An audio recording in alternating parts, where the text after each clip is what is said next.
आखिर चीन ने पुतिन की भारत यात्रा पर इतना खुशी क्यों दिखाई है? क्या रूस, चीन और भारत अब मिलकर ग्लोबल साउथ की और बड़ी ताकत बनते हुए दिख रहे हैं? नमस्कार, मेरा नाम है लक्ष्मी। आज हम समझेंगे चीन की उस प्रतिक्रिया को जिसने पुतिन की भारत यात्रा के बाद चर्चा और भी बढ़ा दी है। पिछले हफ्ते रूस के राष्ट्रपति व्लादिमीर पुतिन भारत आए, जहां उन्होंने प्रधानमंत्री नरेंद्र मोदी के साथ 23वें भारत और रूस शिखर सम्मेलन में हिस्सा लिया। अब इस यात्रा के बाद चीन ने एक बयान जारी किया है जिसमें तीनों देश भारत, चीन और रूस के रिश्तों की जमकर तारीफ की गई।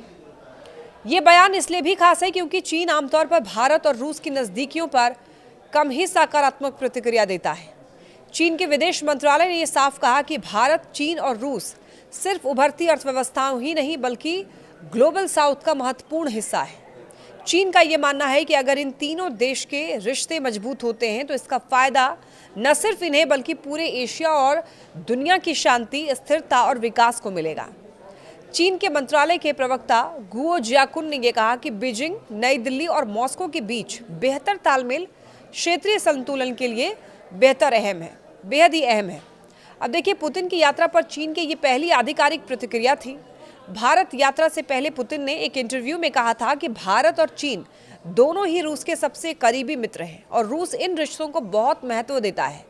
चीन ने इस बयान का स्वागत किया और ये कहा कि वो रूस और भारत दोनों के साथ मिलकर बेहतर त्रिपक्षीय संबंधों के लिए काम करने को तैयार है।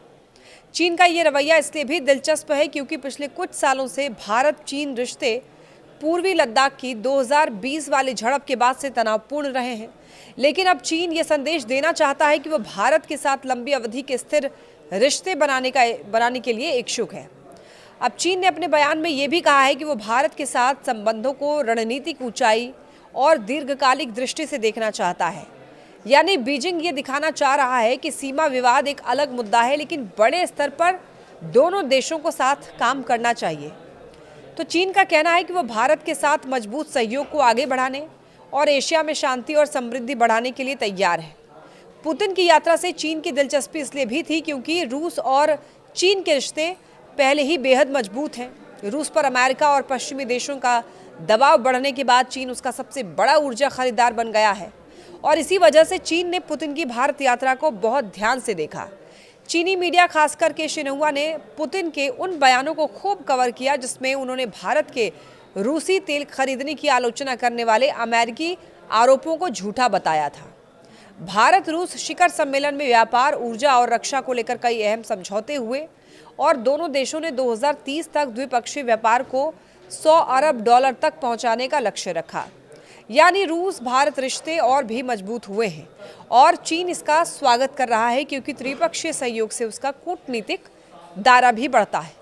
तो आखिर में बड़ा सवाल ये है, क्या ये तीनों देश मिलकर ग्लोबल साउथ को नई दिशा देंगे?